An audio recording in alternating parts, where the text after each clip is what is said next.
Alright everybody, my name is Justinian and today we are recreating one of the Hogwarts founders, Salazar Slytherin. This is an idea I come up with. I am a big fan of the Harry Potter series and I decided to recreate each founder for each house in a 4-part video. This is gonna be the first one, recreating Salazar Slytherin.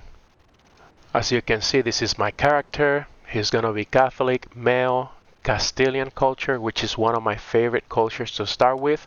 I will show you how I abuse that culture. His name is Salazar. Slytherin, by any means, will be the motto. I recreated the coat of arms as well as I could. He's gonna be misguided warrior, temperate, diligent, stubborn, reclusive, contrite, lunatic, disloyal, poet, Herculean, strong.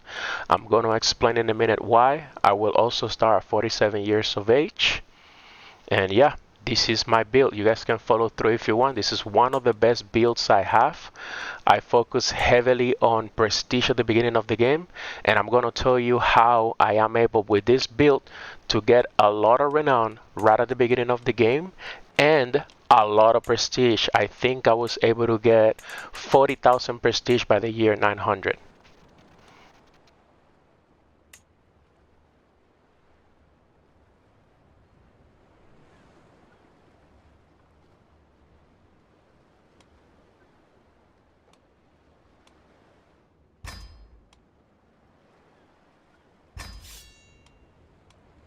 These are the game rules. Iron Man, reset to default, and here we go, guys.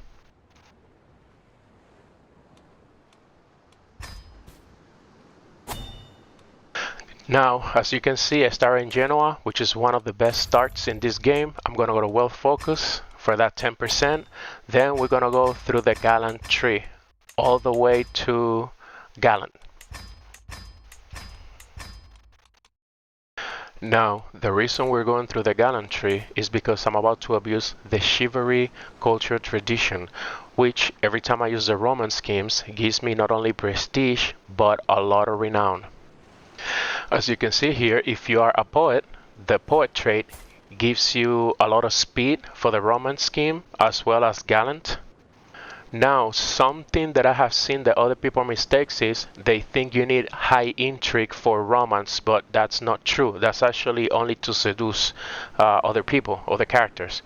The most important thing here is diplomacy. The higher the diplomacy, the better the romance scheme.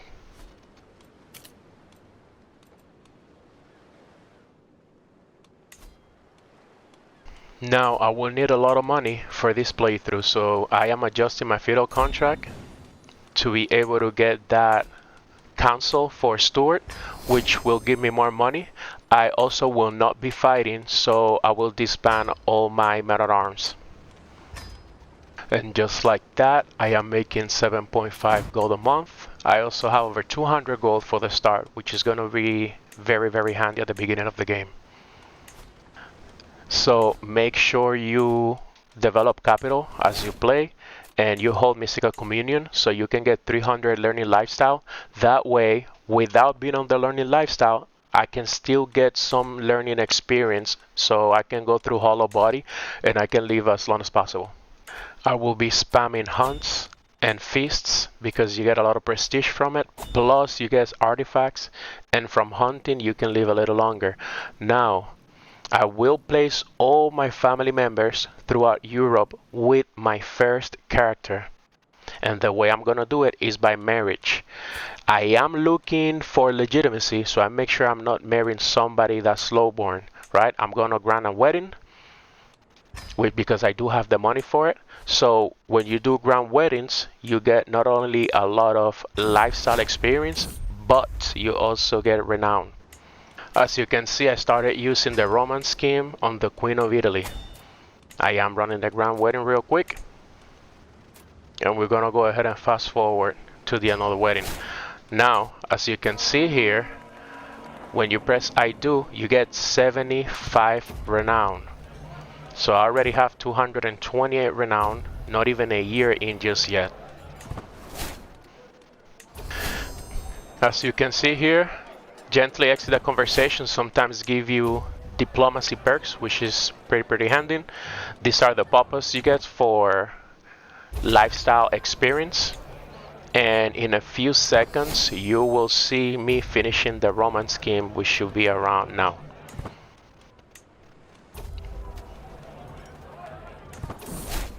Now, every time you get this pop-up, you're gonna select the first option and always select the second one. It gives you prestige and you're not making that person your lover. So within my first year, not even a year yet, I have my first Dynasty legacy.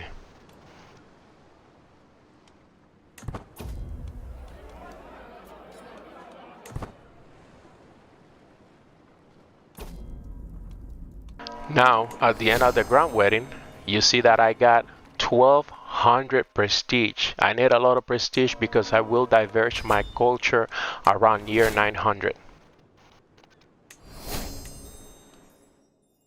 Now we'll show you here another target, first option, and then I select the second one. Now, one of the first steps I take is I want to marry one of my daughters to the second grandson of the King of West Francia. This is his son, Prince Louis. I give him an artifact because he doesn't like me. Now that he likes me, I go to his second son, arrange marriage. I have a few kids already, and marry him matrilineally, which means those kids will be part of my dynasty. Now we're going to go ahead and fast forward to year 900. As you can see here, I have 5 daughters. I was very lucky, guys, at the beginning.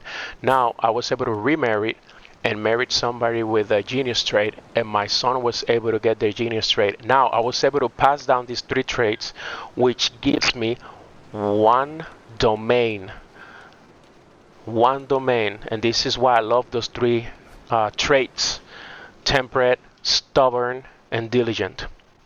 Now make sure you save all your gold because you're gonna need a lot of it right now. I also have over 40,000 prestige to develop my culture and 3,421 renown.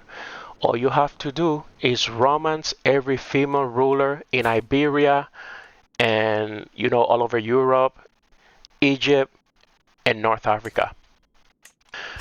Now, I like to marry my grandkids, this is one of my grandkids, to characters that have claims. Every time I look for them, you're going to go to claims, any claim, but the claim you're looking for is this one here, implicit claim. You can tell because it's gray out at the bottom right. This means, implicit claims means that even if that person doesn't become a ruler, their kids will inherit that claim. That means that in 20-30 years, randomly, the AI will place them as a ruler because somebody died or any other reason. This is very tedious, but I have a lot of fun doing it because years later, I will have dynasty members in those areas just of my marriage and a little bit of time that I spend now, so it will be worth it to gain a lot of renown. You can see I have 1.6 renown. I am taking my time. Every time, also, I forgot to say, every time I marry one of my kids is always a grand wedding, guys. Make sure you're spamming those. That's why I got over 3,000 renown a few years, I'm going to say 33 years into the game.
I also make sure that I work on my development because I got a crazy building. I am almost at 20.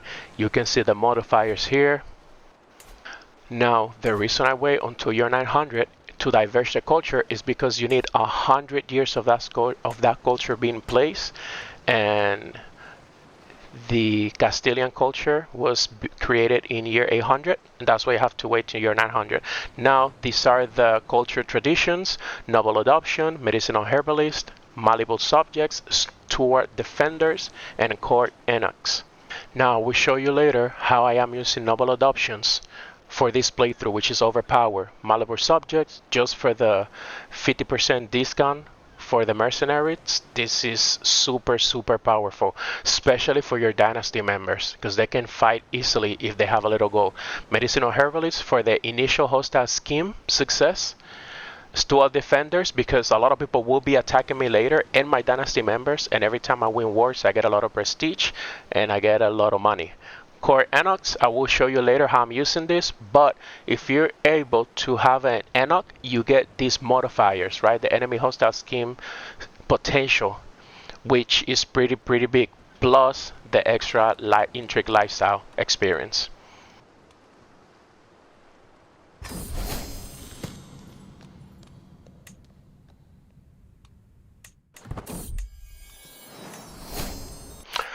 Now, at the beginning, I will take the guild. Dynasty Legacy is the first two, that's all you need. And now I'm gonna go through law because I wanna go to home states to get that extra 1 domain limit. Now, in those 33 years, as I was using the Roman scheme, I make sure to get claims on these places that I'm about to show you. The first one is Siena, because of this building gives you intrigue per level of fame, which is pretty big. Also Venice, I want the Kingdom of Venice for myself, and the mine in Cagliari, because I do need a lot of money for this playthrough.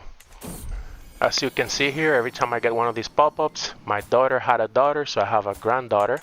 I'm gonna make sure to place her in intrigue and go ahead and look for somebody with claims. Within 5 years, claims, any claims, I'm looking for the implicit claims, and I think we have a match right here.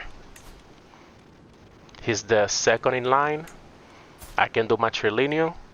I'm gonna make sure to pin him because later I will make sure these two are sitting in the throne. Now I am gonna show you how I fight with no man-at-arms with this build. So we're pushing my claim. I'm gonna go to the lifestyle trees. We're gonna reset our perks real quick.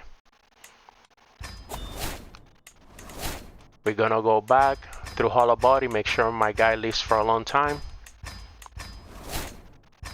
Scientific, because I am the culture head. I use golden obligations to make a lot of money, but this time we do not need Gallon. So we're gonna go through the overseer tree.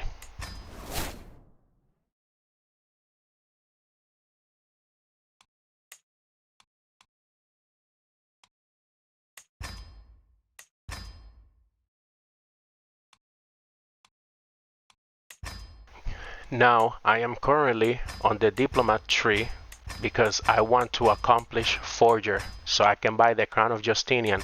Most of these perks were from grand weddings. I don't spend a lot of time on this lifestyle.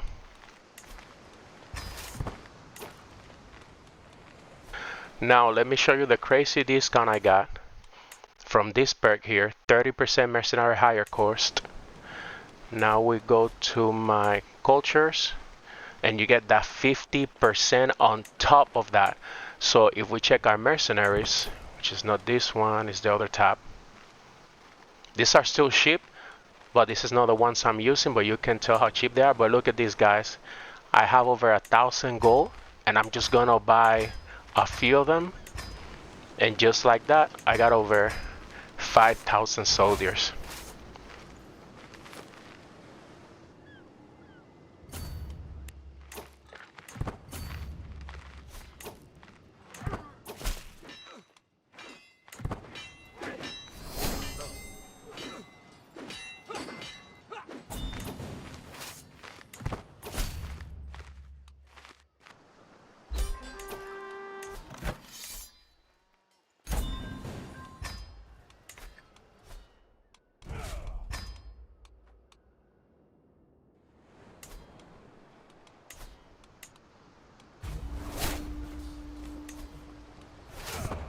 Because the mercenary lasts 3 years, immediately after I win that war, I'm gonna push my other claims. Now here, this is what I love about mercenaries.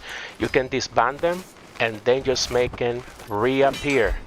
He thought he was just gonna come here. I just bought a few more mercenaries, and yeah, he's done.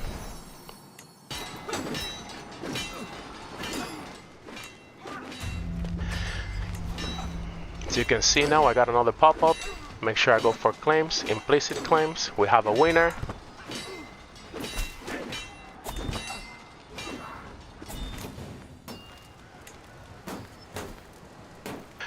This guy thought he can just siege my capital, but all I am using is mercenaries. So I'm just gonna go ahead. I disbanded the mercenaries that I had in another place, and I'm just gonna make them reappear like magic.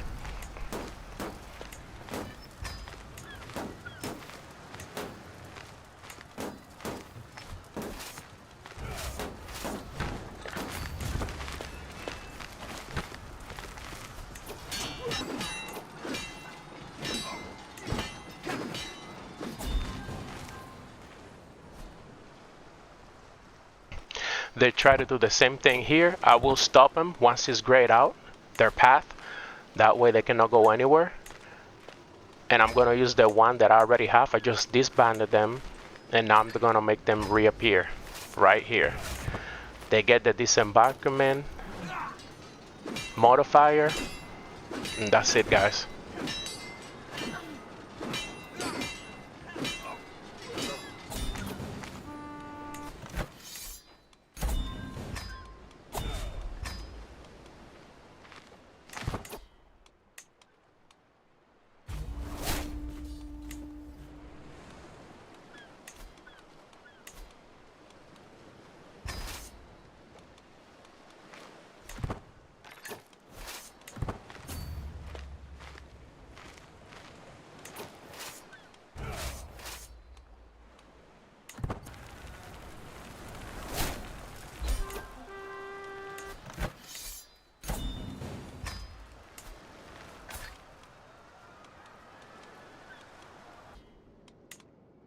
Now I will push the second claim on Venice because I do need to become a king as soon as possible before my guy dies.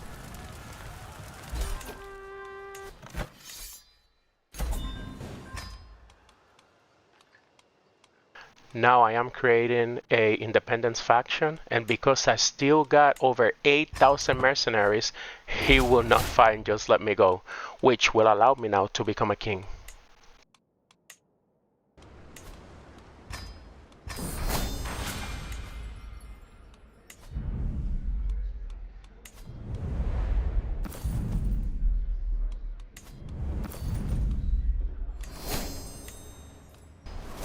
Next step will be to adopt centralized administration.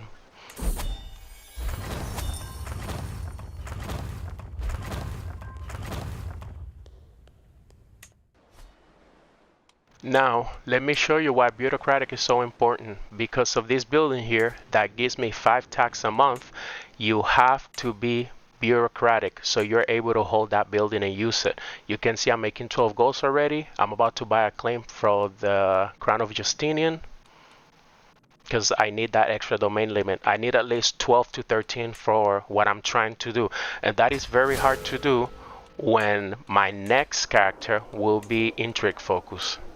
Now on my estate, you can see the servants' quarters, which is very, very powerful. Once it's maxed, it gives you 10% hostile scheme success chance plus 20 intrigue. Each lifestyle has that, guys, so make sure you pick them. Now, know thyself, close to the end. Let me give you guys an overview. As you can see, I have over 8,000 gold, and I'm making 76 gold in year 934, which is pretty crazy. And my character was able to live 115 years, which is pretty powerful, because it gave me time to do everything I have to do at the beginning of the game. You can see here how much I'm making.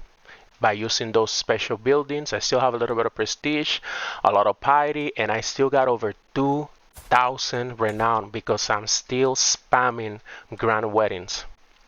Plus, I got a lot of rulers. That's why I'm making over 15 renown per month. Now, I was able to get 5 dynasty legacies with this character, which is pretty good. I'm gonna go to home state, like I said earlier, and I'm about to show you everything I did just by using marriage. I make sure all my females are married matrilineally.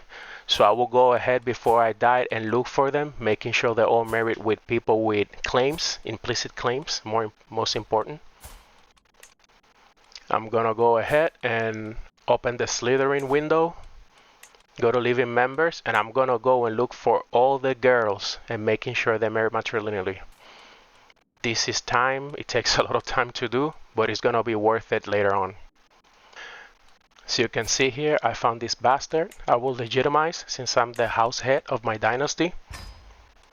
I have a hook, but I am actually not able to call her back. So when I cannot do that, I will marry her with one of their cousins, which the Catholic faith allows you to. I was able to steal a few cool artifacts like the crown of Justinian. I also have the skull cap of Charlemagne.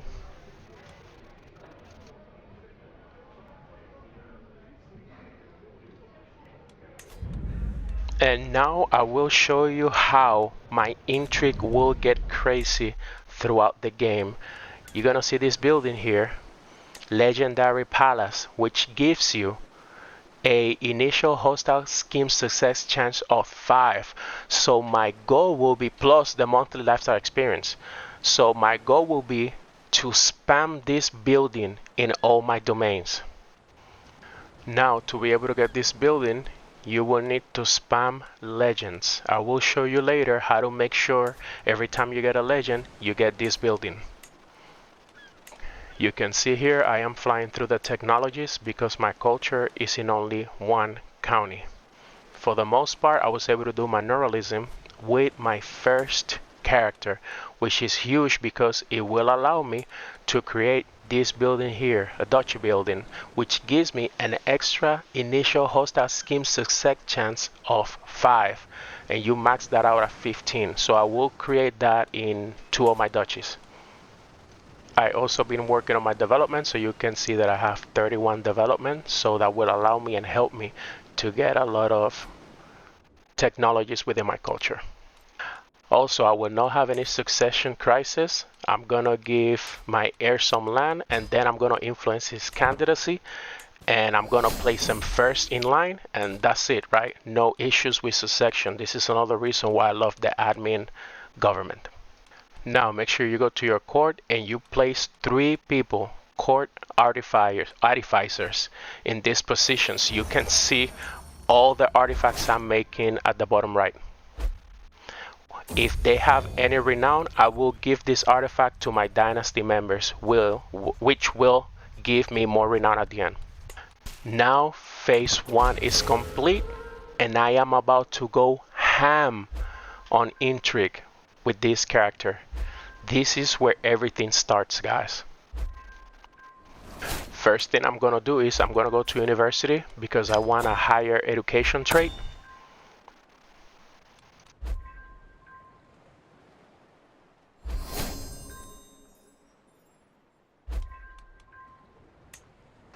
I also added the religious patronage tradition, which every time you make a temple, it gives you renown. Because of the era, right now it gives me 3,000 renown every time I build a building. So I'm gonna go ahead and build one in all my counties. Now I will kidnap this king of Bavaria, and I'm gonna show you how I use the court Enoch tradition. So my family's in line already, but I don't want him to have any other kids, so I will go ahead and castrate him. And the reason is, if I just kill him, right, and one of my dynasty members goes to the throne, he gets a lot of civil wars.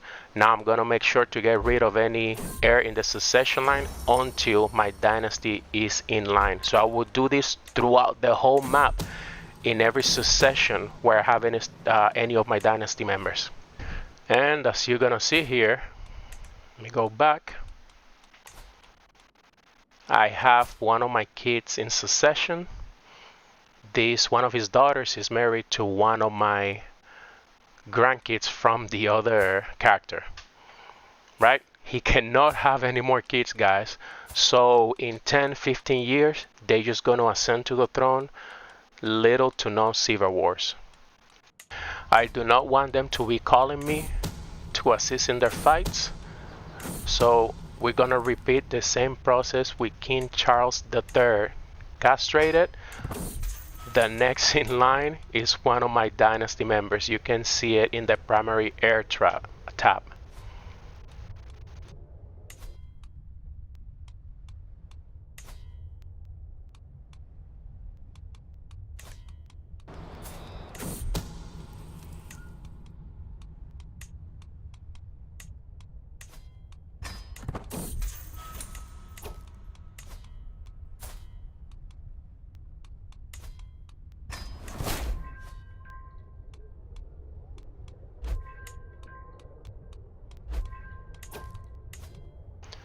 Now let me show you the modifiers here.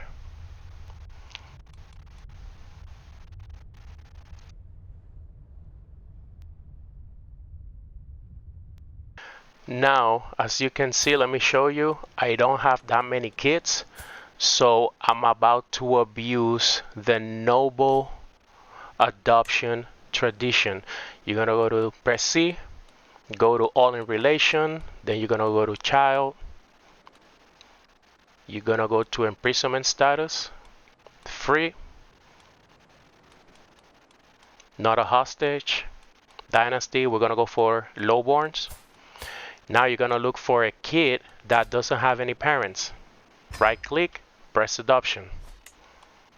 You're gonna look for another one, no father, no parents, adopt, and we're gonna repeat the same here. Now out of the blue, I have 3 daughters.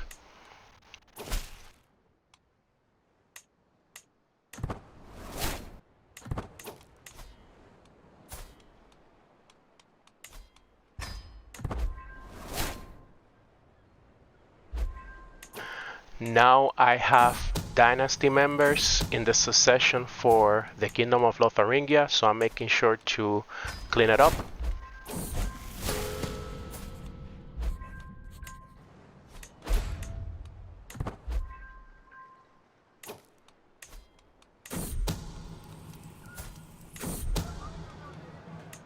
We got rid of him, and as you can see now, this guy is married matrilineally to one of my daughters. Now I want a lot of artifacts, so I will look for these people in the C tab again, make sure I recruit them, people with inspirations, and once they're here, boom, you can see I can just start building a lot of artifacts. I will be doing this all the game, and every artifact that I get with renown, I will give to my dynasty members in other thrones, because that's gonna help me later on with the renown. As you can see, I'm making 18.7 right now. I will take that higher and higher as the game goes. Now, because I can adopt kids at any moment, I will start going through all the duchies. I will look for people that's in line, married or not married, doesn't matter. I see this kid, he's 14, so I'm gonna kidnap him, and when he's 16, I will marry him with one of my daughters. Now look at this artifact, guys. Initial host time scheme success chance 10. That's an extra 10, which will help me. You can see the modifiers here. A job done right. You can see just from my spy master 23.5, medical herbalist gives me 5, long reach 10, the dagger gives me 10. I think the highest I got is 11 in one of the daggers, and from domain 15. Pretty much I can do whatever I want, but that's not enough, guys. I will take this to the next level later. Now all I have to do, he's married, I just get rid of the spouse and then I recruit him. So I'm gonna show you how I do it. I recruited him now. We're gonna go ahead and run a murder scheme. Let me play it live. Look at this, guys, another artifact. And I can get rid of her immediately. Now that that's done, I just go back, find my daughter, marry matrilineal. Done deal. I will do this throughout the whole map. It takes a long time, but you know, it's one of my funnest. I had a lot of fun doing this gameplay.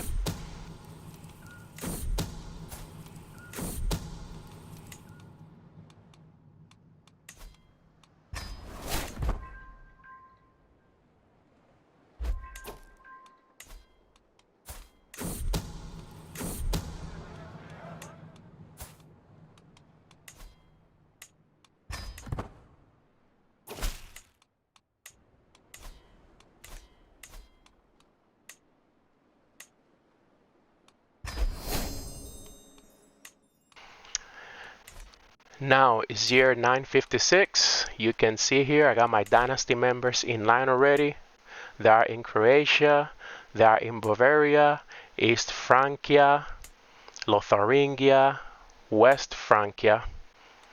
This is all using intrigue.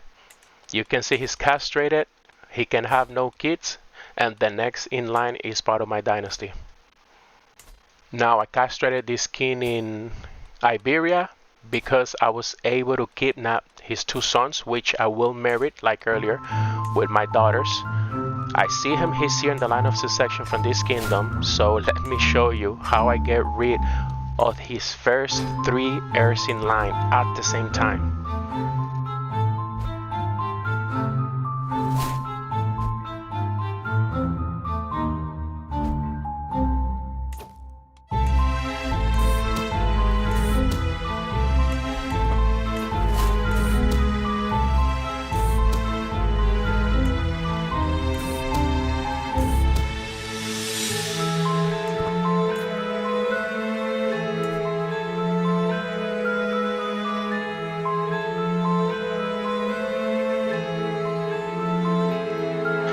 Now, I am continuing that process in all the other kingdoms.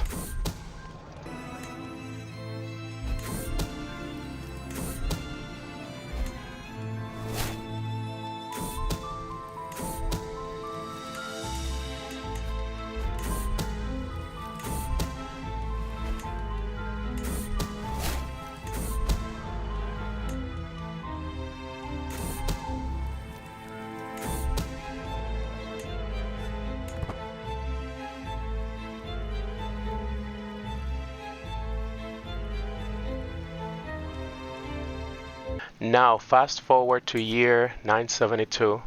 I converted to Messianianism faith because I conquer Constantinople, which has a crazy kingdom that gives me 2 intrigue per level of fame. Now, because I have it, I want to go ahead and recreate the faith and make it intrigue focus. So I'm going to go through all the tenets and all the doctrines. It's going to have sacred lives. This will enhance your schemes because it gives you 20 agent acceptance, right? Master Assassin gives you crazy guys intrigue modifiers. You can read them here right now. I want to be able to call crusades, so I'm going to use armed pilgrimage. You can see the doctrines here. You can follow through if you want to create something similar.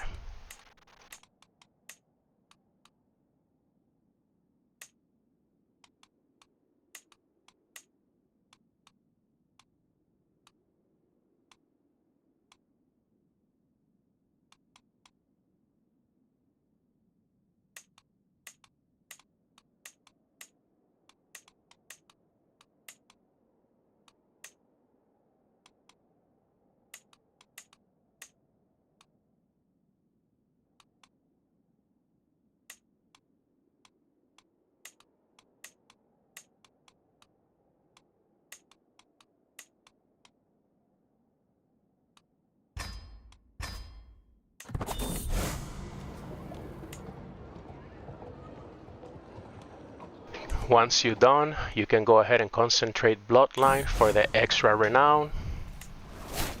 Now, because I have close family members in thrones, they will start calling me to wars, right? This is a populist uprising, which is pretty easy to help him. He's in Iberia, in the Kingdom of Navarre. What I'm gonna do is, I don't even have to accept to go to the fight. I just get rid of the populist leader, and that will end the war for him. Every time they call me, I'm just using intrigue to get rid of him, and that way I can help my dynasty, my close dynasty relatives.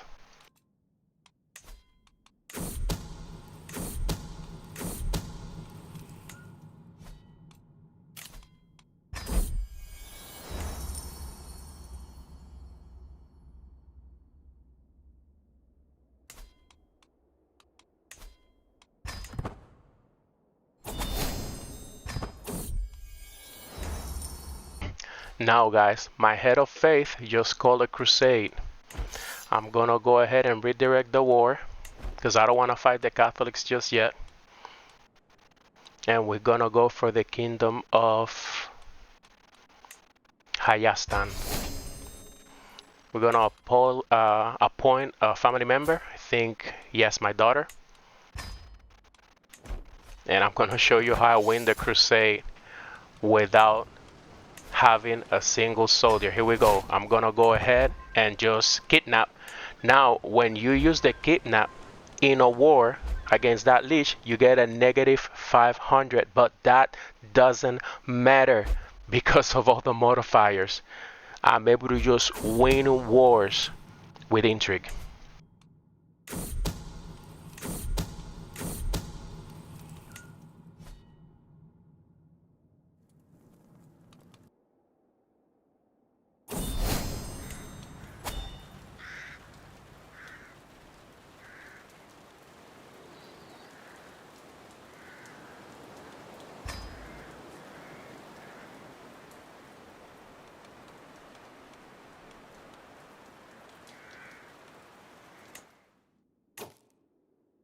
Now, even though I was the one that captured the enemy, right, the king, somebody else took the throne, but because of my crazy intrigue, I can just get rid of this Queen Blanca right here very fast. Let me show you guys.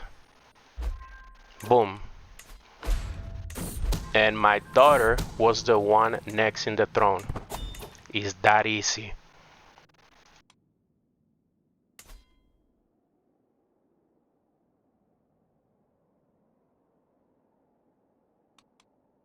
Now I'm gonna go ahead and give her some money so she can fight on her own. We do have some holy orders. I will also give her artifacts that have renown. That way it helps the dynasty with the renown.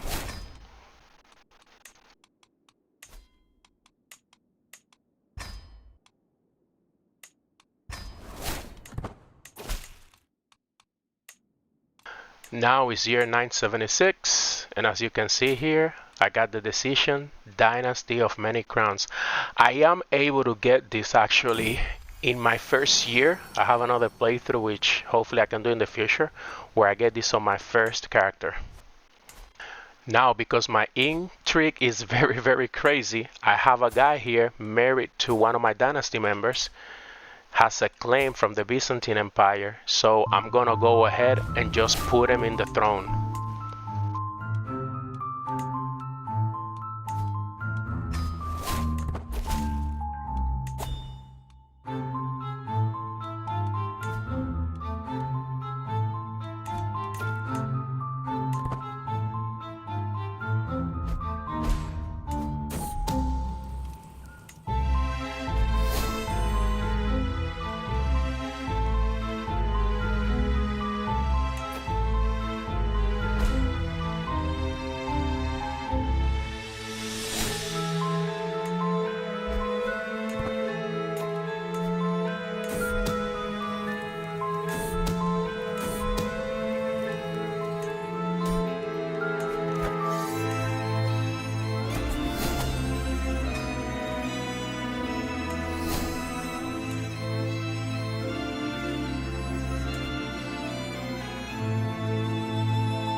Know thyself, close to the end, is year 994. I am making 83.8 renown, over 194 gold, and I have almost 30,000 prestige. So this is my next heir. He's gonna be crazy. I think I will able to max out my intrigue with that character.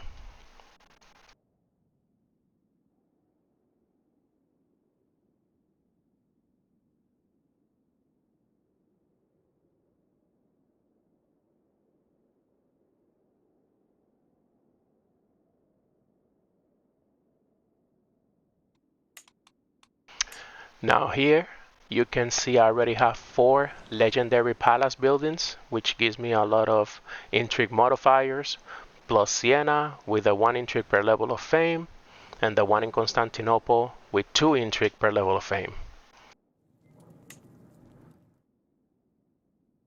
Now we're gonna go to India, and as you can see here, I was able to place Dynasty member easily with the same techniques I showed you guys earlier on their thrones.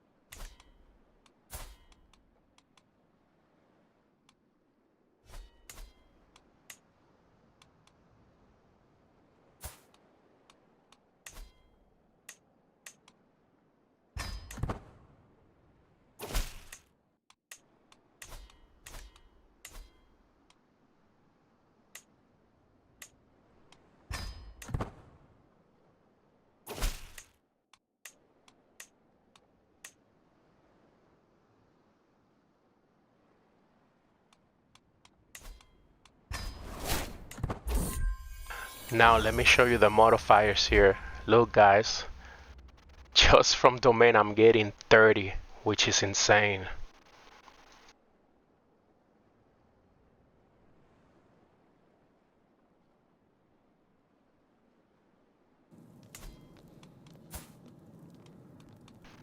I also been working on the Seljuk Empire. I have one of their kids that has a claim for the throne, so I'm gonna marry him with my great granddaughter and make sure I get rid of everybody in their line of succession.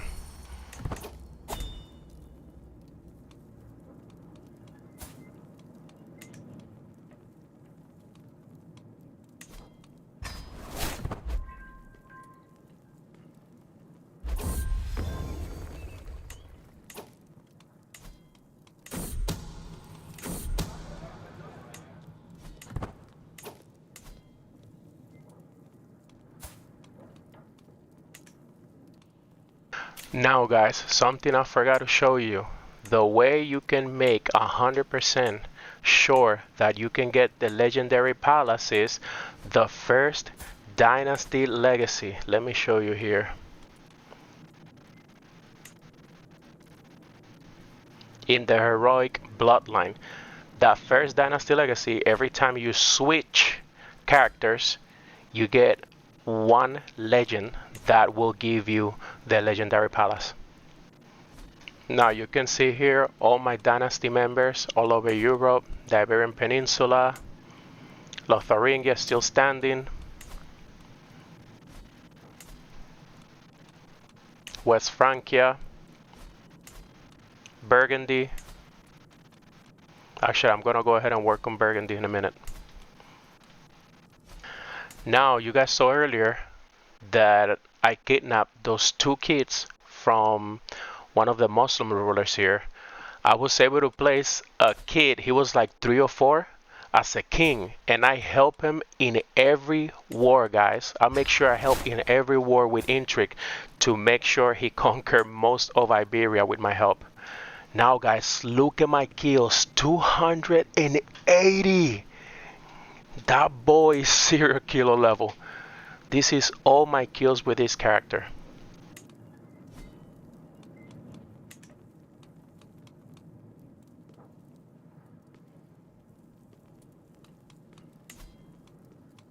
In the meantime, because I don't need any troops.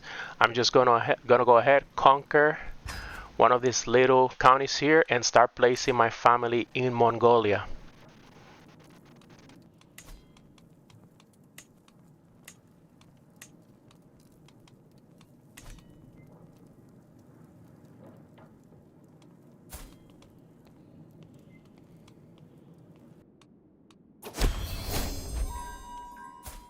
Now I was not able to get 100 with the other character, but this is the chosen one. This guy will go nuts. I will be able to place family everywhere. Actually, look at these guys. They just call a crusade, and as you know, all I have to do is go ahead and kidnap the ruler.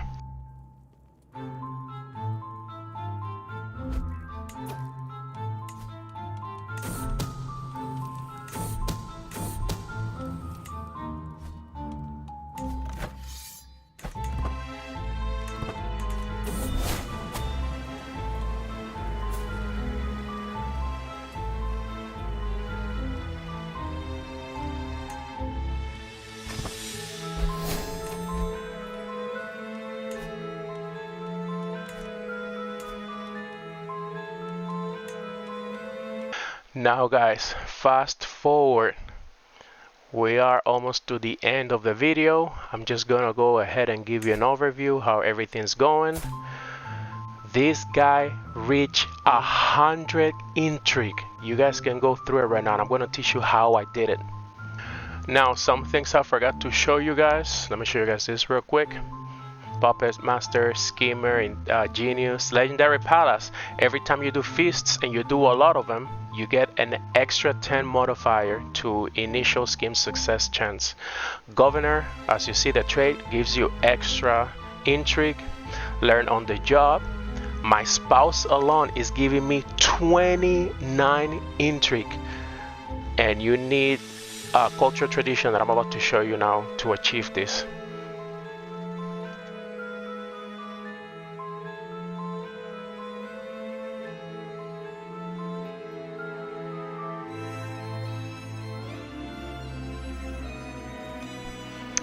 Now let me go to culture real quick. You get the marital ceremonies, which gives you a 24-hour spouse counselor task, and then you go to martial gallantry tree and you combine that with loyalty and respect for an extra 25%. My wife got 36 intrigue. I was just able to kidnap her because I can kidnap anybody in the world, right, and just get married. So let me show you. Even if she's married, we just get rid of the husband and we go ahead and marry her. I got rid of my wife here like I show you for this because I was pretty close and I was able to achieve it. So you're gonna go to the character finder. You're gonna look for another ruler. You're gonna press the intrigue skill, and the first two, you can see them there. And that's what helped me achieve 100 intrigue.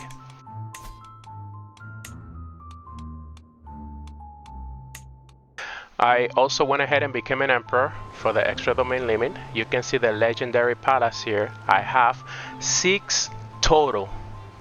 6 total, guys. I am able to add, as you can see on my domain on my top right, I'm able to add a few more, and I think I'm gonna do it later on. Also, I have 3 duchies now.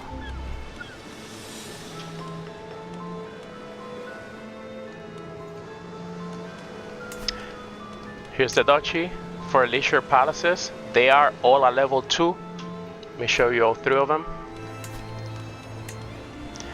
By the way, if you haven't noticed, it's year 1078 and I'm making over 400 renown, all from intrigue. Look at all the money I'm making, guys. This is definitely one of my playthroughs. You can see here the Dynasty legacies. I thought about going ahead and finishing all of them, but it was gonna take me a long time, guys. I'm married, I got 3 kids, a full-time job, so I saved the gameplay. And if you do want to see me complete this and get all the dynasty trees, including the one from the North Germanic tribes and the one from Persia, just let me know and I will drop a second part for this video.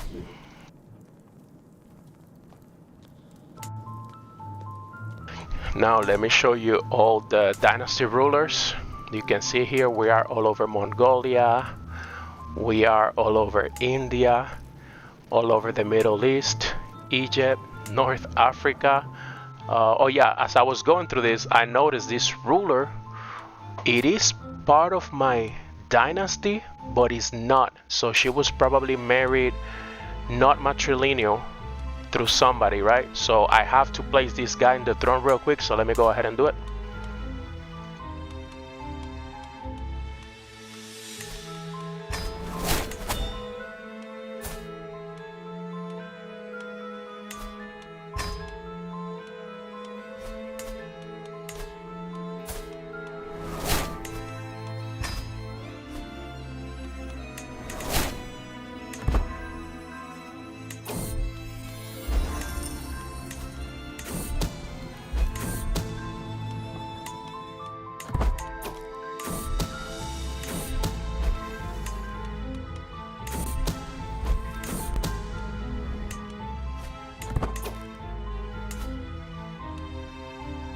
And here we go, guys. Just like that, my family is back in the throne. But what I notice here, this marriage is not matrilineally, so I also have to get rid of him.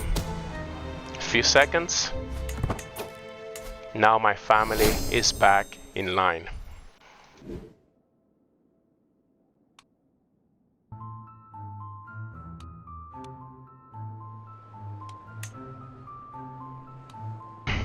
So let's continue. Holy Roman Empire, my dynasty members.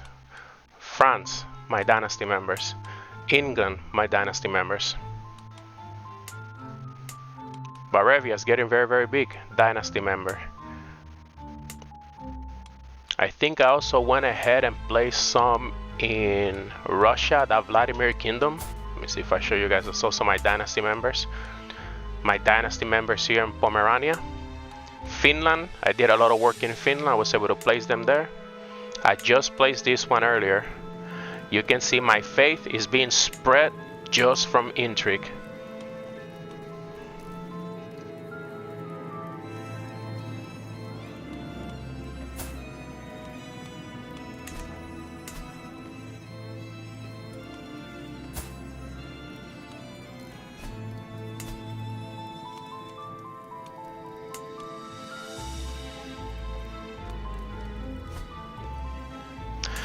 Jerusalem, that's from that crusade from earlier.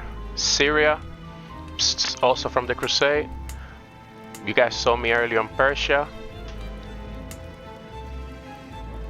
Northern Iran. You guys can see here all the renown making. I'm legendary, level of splendor.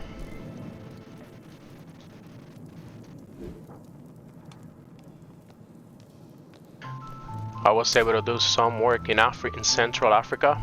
You can see here this conqueror is part of my dynasty.